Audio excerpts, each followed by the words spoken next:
My second most favorite moment that I can think of right now is going to be in 1997, where we was on the most grueling European tour that I've ever experienced, ever been through in my whole entire life, and I don't think there's nothing that you can go through more grueling than that.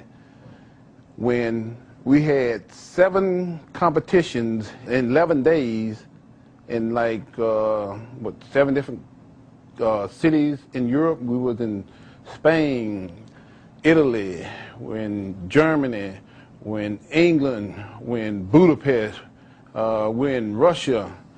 We got like 2 hours of sleep a night. Some nights we got like 1 hour of sleep because right after the show, we had to go get something to eat, go back to the hotel, maybe get an hour's sleep, get up about 4 or 5 in the morning, and head to the airport to get a 7 o'clock flight to get to the next city we was going to. And that whole tour, I was getting like 3rd, 4th, 5th, 6th place in every show. And the very last show, I'll never forget it. For the last 3 days on that tour, I couldn't sleep. And I've never in my whole entire life been in a place and in a time where I couldn't sleep 3 days in a row. And in that last show, I approached Kevin, because Kevin had won all 6 shows. And I was like, Kevin, how are you winning all of these shows? What are you doing? How are you staying so hard and how are you staying so lean? You know, we're doing all this traveling, we ain't getting no sleep, and you just coming in ripped and shredded every show. He said, come in my room. So I go to Kevin's room, and he pulls out a coffee cup, pours about a half a cup of coffee in there, and next thing I know, he reaches into the refrigerator and pours a whole bottle of, probably a vodka about this, it was one of those small bottles of vodka about this tall, into the coffee and said, drink this. So I'm like, okay. I don't normally drink vodka, but Kevin said drink it, and he'd been winning every show. So I drank it. And the very next day, you know, I get out of bed.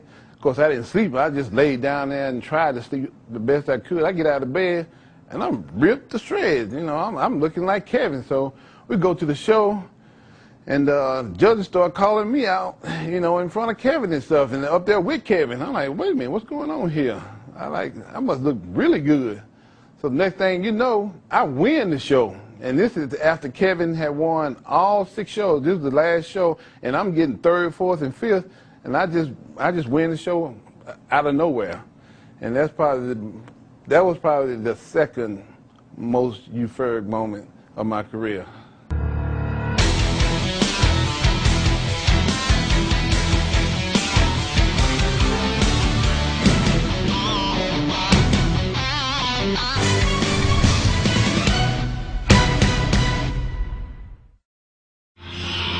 Deep in the valley, baby. Let's go.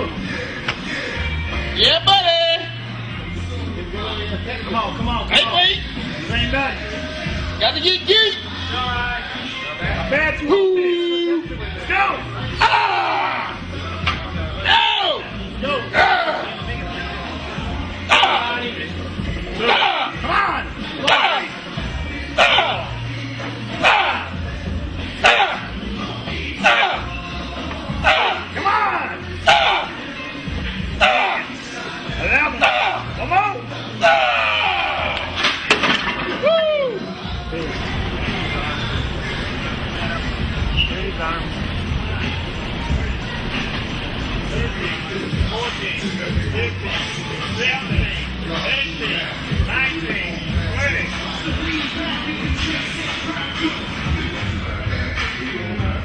You want to go for it? Whoa! 8, 9, 10, 11, 12. Let's go, big boy.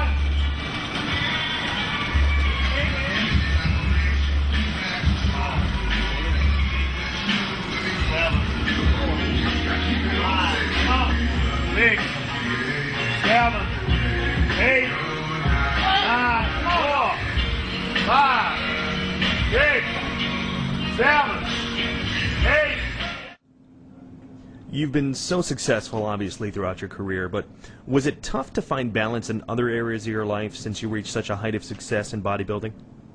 No, not at all, because once I found out what my true calling was and what I was put here on earth to do, I was the most comfortable person in the world, and I had the greatest life of all. So, you know, that was my balance right there, because I knew what I was supposed to do in life, and I was comfortable with what I was doing. I was having the time of my life, and I was having the most fun I've ever had my whole entire life. So, you know, that was my balance right there, just knowing what my purpose was in life.